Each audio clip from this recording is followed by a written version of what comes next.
তপলি অর্পিত হিসাব নিজ সন্তান চক্করে পুত্র সে মাতৃর মুখ উদন করে তোর সেখন ভক্তে গর্ভচাঁদে রক্ষিকু আমি তো অর্পি ভক্ত তোমার কাত দেওয়া মহারাজ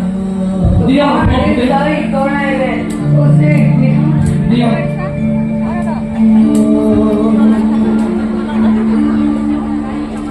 তাই বল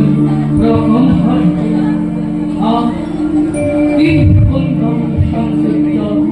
কি সুন্দর স্নেহ সন্তান জাতি কি যাচ্ছে বলে ভোগ হৃদয় বসে দুঃখদিবাকে এই কথা বোধয়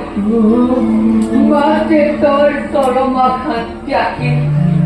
পুকুর চাগর চরম দুই কাবদে তোর কুবাদুর ভক্তে ও তোর চলে রাম হই সন্তান মূর্খা তত্ত্ব দিদিতে